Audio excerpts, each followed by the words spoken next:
Hello, it's me, Turtle. That's what I sound like. No, I don't know if this is going to be the start of the frantic tourney round one finishes, but we have Todd, Turtle, and myself to pick the matchup, the number one seed over the Garden Wall versus the small gentle giant in the 16 seed Cloud Atlas. True versus I was about to say kid with pot hat. Potatoes and molasses. Potatoes and molasses. Yeah, there we go. I think this might be a little bit of an easy one, but with that said, let's get right into it. Todd, what is your pick of these two?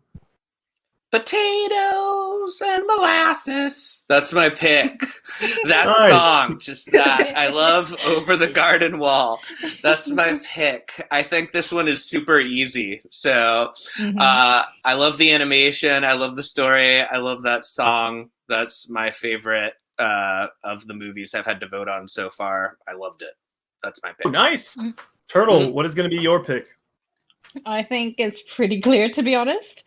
I mean, Cloud Atlas is a hot mess. It's an interesting hot mess, and you could probably pick it apart forever and have a great time and kind of enjoy it. But I mean, who else is doing what Over the Garden Wall's doing? Who else? No one, maybe? No one. Boss Baby. Boss Baby. Boss Baby, for sure. The rich lore of Alec Baldwin, Baby Boss movie. I mean, Alec Baldwin can play The Rock. That's true. But yeah, no, I guess even though my vote doesn't matter, I was going to go Over the Garden Wall. Over the Garden Wall, I feel like is a gentle giant in this tourney. And like both the previous pickers have said, there's not a lot of films that do what Over the Garden Wall does. I will say, however, there's not a lot of films that do what Cloud Atlas does as well. But Cloud Atlas, I'm not sure does it well. For sure. Yeah. I think I need to give Cloud Atlas another rewatch to be sure. My friend Evan's the one that put Cloud Atlas in. He actually would have gone with Cloud Atlas. Really loves Over the Garden Wall. He's just a huge fan of Cloud Atlas. I think he's watched it like 4 or 5 times. I totally understand him. It's really interesting film. It's bizarre. There's a lot of stuff to think about and talk about and everything. Just, I agreed with Jen that it's just not executed as well as I would have liked. Of course.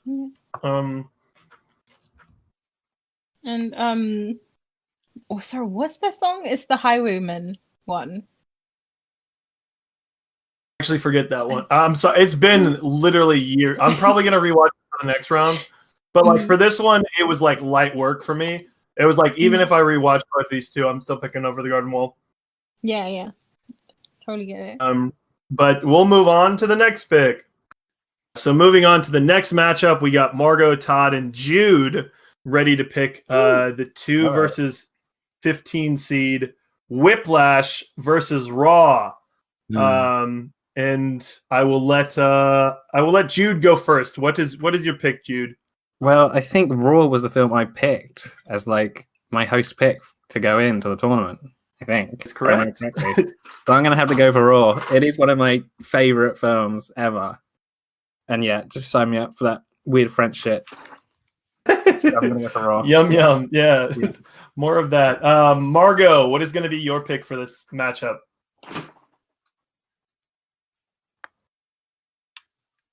Margot's still there, hopefully. Or maybe Todd. Todd, what is your pick? What? Oh, my pick is I'm going to go Whiplash, even though I really, really, really like both of these films. Maybe it's just the fact that I'm like a quarter film bro or something like that. But it's on my mom's side though, and it's and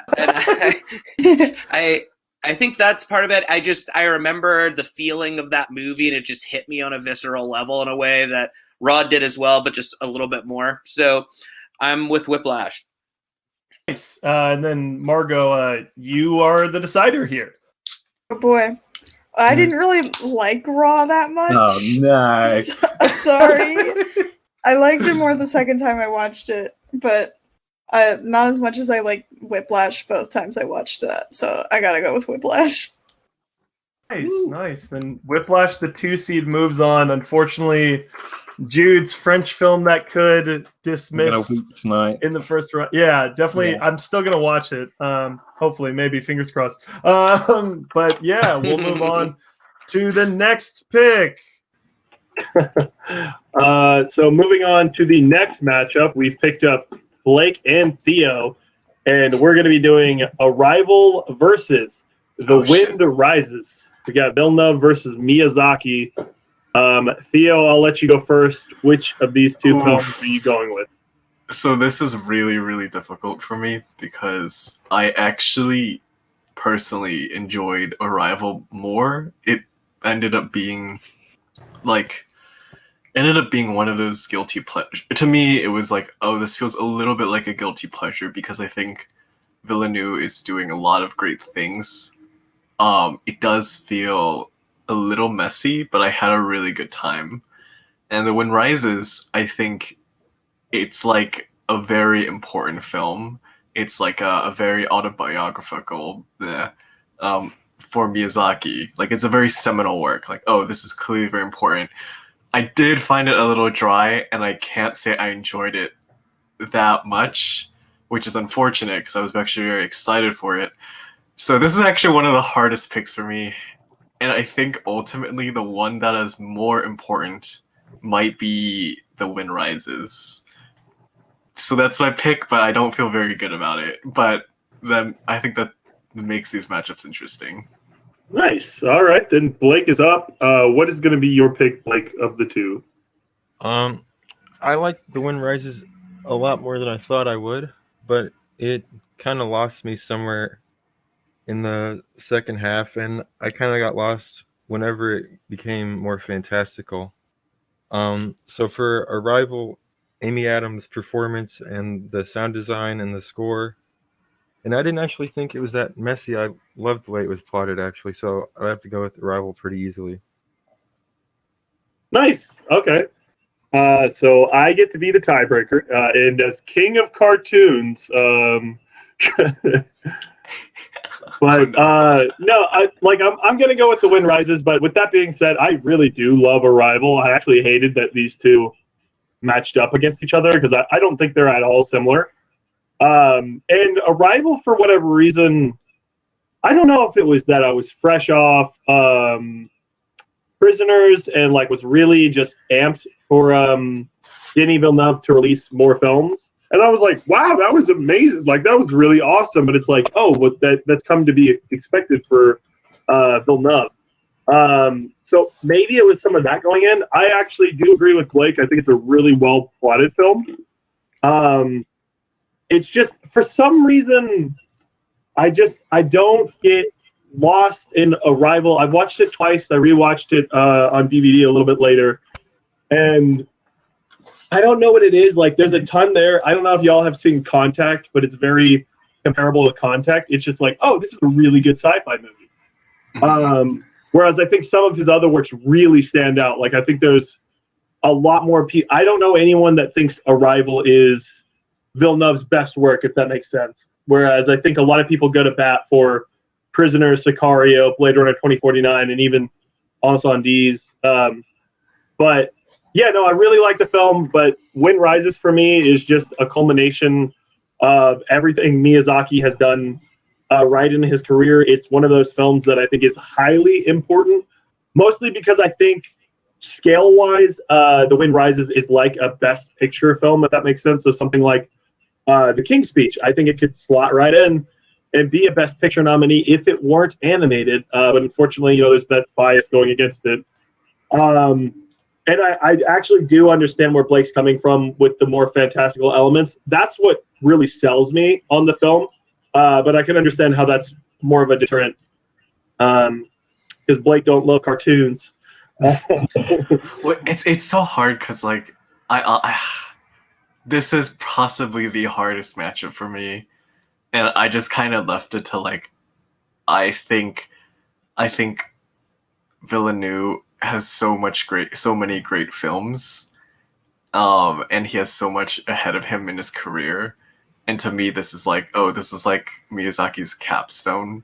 Oh yeah. So I really think both are great. I really personally enjoy Rival a lot more, and so that's what makes this like so challenging to me. And Amy Adams is Yes, she's incredible. Because Blake was actually on the episode where we dubbed Amy Adams Best Actress of the Decade. Deserved. Yeah, actually, Yeah. I would agree with that. She's incredible. I actually just watched Enchanted. And she's very good at that. And no, Blake, you laugh. Enchanted's an amazing film. No, yeah, it's good. I was just She's so good in that movie. So it just reminded me of how good she is, like overall. Yeah. Yeah, but that's gonna do it for this pick. So on to the next one.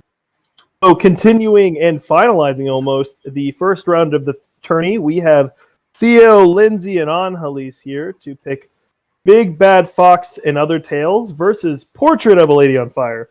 Portrait, a number 1 seed right now, obviously because it had such a high rating at the end of 2019, and Big Bad Fox, a film that Angelis brought in. So we got these 3 individuals, and I'll actually let Theo go first because they gracefully, out of the kindness of their heart, watched Big Bad Fox, and they took the hit for me, even though I'm going to watch it eventually. So but what's the pick, Theo? So this is one of those things that's like I don't like. It's not easy for me because I actually personally like Big Bad Fox more. I think Portrait is an incredible film. I enjoyed Big Bad Fox a lot. I really liked it. I think it is something that like really works for a lot of what I like in like animation and humor. And that's why I'm so conflicted, and I feel bad. I did the same thing in a previous pick with The Wind Rises versus Arrival, where I liked Arrival a lot more, had a lot more time. I just was like, I can't not pick The Wind Rises. And that's unfortunately how I feel with Portrait. And I'm really sorry. I don't actually enjoy Portrait, but I think it's very significant in a way that's hard to contest here. So it is with a heavy heart that I pick Portrait. My heart's broken. Angelis, what is going to be your pick? Okay. I'm gonna start by saying I pick Big Bad Fox. Because yeah, I think Portrait is good. I enjoyed it, but I don't know. I just feel Big Bad Fox is so wholesome and so cute, and it's like an anthology, but it's just such a good time. I just can't not pick it, and I also think it's like so like underseen. Like Yes. it's just so like the last time I talk about this in my best 2017 movies, it was just like less than 1K. And now 1.3K people have seen this. So and Portrait has been seen like 81K. So I think everyone should watch The Big Bad Fox. So that's my pick. Nice. And then Lindsay, you get to break this tie. I have no clue what you could pick. What are you going with? Maybe I should have let Lindsay go first. No, I do really like both of these movies. I think Big Bad Fox is a very cute movie, but I don't think it's nearly the levels of craft that Portrait of a Lady on Fire is.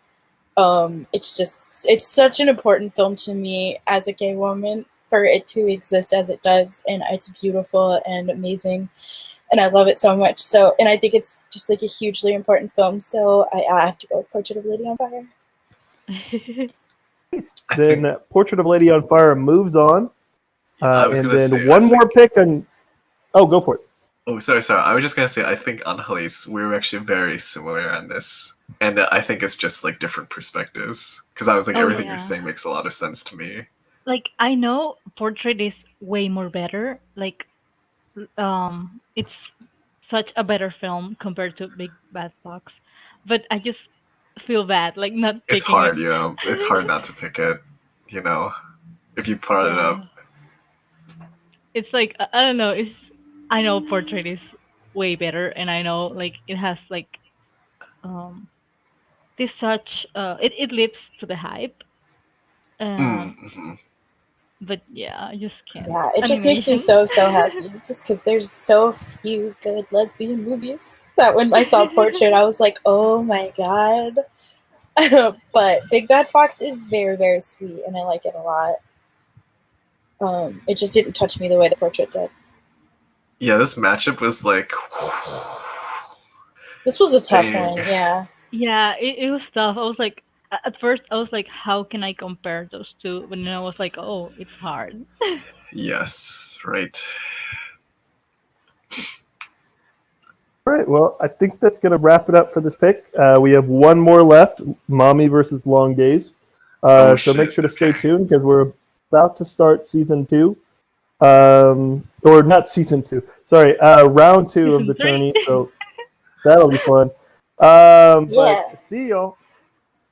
The last pick in the first round of the tourney, we've gathered Theo, Lindsay, and Grayson to pick the pivotal matchup 2 versus 15. Mommy versus Long Day's Journey into Night. And Theo, I'll let you go first. Obviously, you're a big, strong proponent of Long Day's Journey into Night. It was the film that you had picked.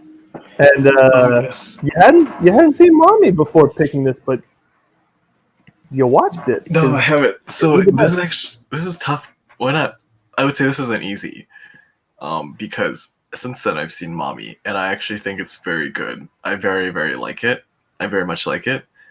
I think it feels like I hope I'm wrong, but it feels like it's probably going to be my favorite Dolan work I'll see once I continue watching his films.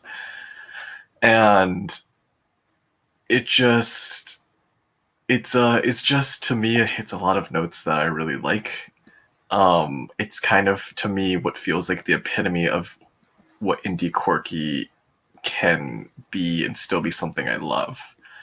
And I think it's also a very visually beautiful movie. So this is actually quite difficult because I am going to stick with Long Day's Journey to Night. I personally think that one just kind of has. I think it's a very interesting movie in that it feels like potentially one of the first movies since. It just feels like a rare auteur work that kind of combines a lot of art house tendencies without being too inaccessible. And I know one thing that a lot of people say about it is it kind of feels like Tarkovsky and Wong Kar-wai, and I think that that's a very interesting comparison. And I don't think that that's something that comes up too often, that type of work. It's a very, very unique work in my opinion. And I think it's kind of like a significant it's a significant step in world cinema, I'd say. So this is really tough. I think either are great films and would be great to move on, in my opinion. I think Long Days kind of marks a very, very fascinating step in like international art house. Agreed. That I like a lot. Nice. Then Lindsay, what's going to be your pick of these two? Yeah, both of them are really, really great movies, I think. And I've never really seen a movie like Long Day's Journey, so it was just like fascinating to watch. But Mommy has been one of my favorite films for a long time, and it means a lot to me. So I'm going with Mommy. Nice. Have you seen any other Dolan works, Lindsay? I've seen all of his movies, yeah, except for his newest one because it's not like out available yet. I think that Mommy is his best movie. It's not my favorite one, but I think it's his best movie. I think it's like really, really well made. Just like the style of it is so interesting, and it really touches on a lot of like themes that hit close to home. Yeah, I think it's definitely his best work. Dope. So we have a tie going into first time picker. Comes down to me, Grayson. huh? Yeah, we knew this would happen. This is what we were all doing. Yeah, no, these are both really great films. Haven't seen Mommy in a while, but it is my favorite Dolan, even though I've only seen like a couple from him. It's a very emotional film, for sure, and it has some pacing issues, and the soundtrack's a little mad at times, but I really did love all the characters in this movie, and I gotta go with Long Days. I'm gonna be with Theo here and go with Long Days just because I just feel like it's a huge step in cinema right now. I think we really needed a film like this, and stylistically, it's just something that I prefer way more than Mommy. Nice. All right, the upset, which I'll be having to check out Long Days anyway. Now that it's Is it an upset deeper though? in the tourney. Well, this is difficult no, I'll because probably. I kind of came in being like, I don't think I'm gonna like Mommy that much, and when I watched it, I was just like, oh, okay, I get it. Like, this is really good. Like, I was not expecting to feel that. And so I was just like, wow, this is actually what I thought to be like maybe a more straightforward matchup for me. Was very like, wow, yeah, this is hard. And perhaps I think so. My question is, when Mommy came out, because I wasn't really in tune with like the cinema film scene at the time. Like, was it one of those films that over time really got like a footing, or was it like, oh, this came out and it like made waves? Yeah, it came out and made waves. It premiered at Cannes. Oh, And, okay. yeah, people like lost their minds. It's that Dolan, and that was, Dolan his could have first. come out with terrible movies over and over, and he would have been fine just off the success of Mommy. Yeah, Oh, wow. it was very Okay. successful. Yeah, it was like his first movie that really hit. Yeah, obviously more in the indie scene, but I mean, still, like it made a name for Dolan. It's like an auteur, I guess. Yeah, I mean, I knew of him beforehand, but that's because I was like gay and on Tumblr. Yeah, fair. Of course. But then when Mommy came out, it was like everyone was talking about him. Yes. Okay, I see. Yeah, that's one thing that it wasn't exactly on my radar. So that's like very cool to like see in retrospect because yeah. Right. Yeah, do you guys want me to say? Oh, sorry, Theo. Finish. Oh no. A lot of these are becoming tougher and tougher, is what I'm feeling, and I have a feeling it'll remain that way. Because for sure. Looking at some of the upcoming matchups, I'm just like, geez. Well, yeah, going straight off that segue, do you want me to real quick run through the second round matchups? Oh, sure. Go Sure, for it. yeah. Is just going chronologically, I guess. It's Parasite versus Lady Bird, Get Out versus Roma, The Favorite versus Coco, Room versus Long Day's Journey into Night, Portrait of a Lady on Fire versus Gone Girl, The Farewell versus The Lego Movie, The Wind Rises versus Moonlight, First Reform versus Whiplash, Over the Garden Wall versus Nightcrawler, The Social Network versus Grand Budapest, Prisoners versus Paddington 2, which is an insane matchup again, and 12 Years a Slave versus A Separation, Into the Spider-Verse versus Burning, Blade Runner 2049 versus Silence, which is a crazy one. I'll probably rewatch both of those. Her versus Startup, and Phantom Thread versus Rocket Man. Wait, what's versus Rocket Man? Phantom Thread. Phantom Thread. Ooh, I like Rocket Man more than Phantom Thread. I know you do. You like all these movies. There's one that I know is going to be difficult and that's going to be the Burning versus Into the Spider-Verse. Yeah. Yeah, that's a big one. really hard. Yep. I So I completely. know a lot of people here really love both of those. Yeah. Oh man. No, actually, the one that I think is that stood out to me at least because I brought it up. Lindsay, I forget if you were recording with us yet or not. No, you weren't. You weren't there on the Emma talk with us. Just with the people that were on voice for a little bit.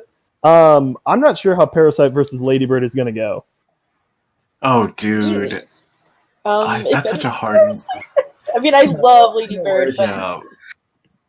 How is Paris? Oh, So if Parasite is gonna lose, it should lose there. Otherwise, it's gotten too much momentum. Yeah. And perhaps the people who would have voted Lady Bird over it wouldn't feel the same way about other movies that's gonna get matched up. That is fair. Yeah, no. The thing is, the only thing I was looking at, because you were mentioning if Parasite has to lose something, I mean, I think like Get Out is one of those that can go far, and then Roma. Yeah. Like, I really love Roma. I know it's like indifferent with some other people, but I mean, that's what Parasite like would have to face if it did end up for sure. winning. I mean, you've got a lot of like greats in there that I think are interesting. Yeah, I think a couple people are going to be a little surprised about like things like Rocket Man, Startup, Portrait of a Lady on Fire, even, and Long Day. Like, they're going to be like, how are these things still in the tourney? And it's like, hey, got a lot of people, and these are good movies. Does your movie have a fantasy musical that's about Elton John's life? Didn't think so. Oh, man. All right. Let me get my sticky note out so I can send the news. So we're considering Over the Garden Wall a film? Yeah. Okay. Yes, because it is the length of a film. But it is contentious. A couple of people have brought that up to me that it shouldn't be on here. The reason I actually brought it up, it was on my Decade in Review video, and I was talking about like how TV has really, like the rise in TV popularity has really changed the game, especially for like animators, because they can make something that takes a little bit longer if it's going to be released on Cartoon Network. So that's why Over the Garden Wall is like a huge thing to me that it even got made, because that's not a movie that I think would do like gangbusters. Because it's not like Trolls World Tour where it's like, you know, like. I'm excited for Trolls World Tour.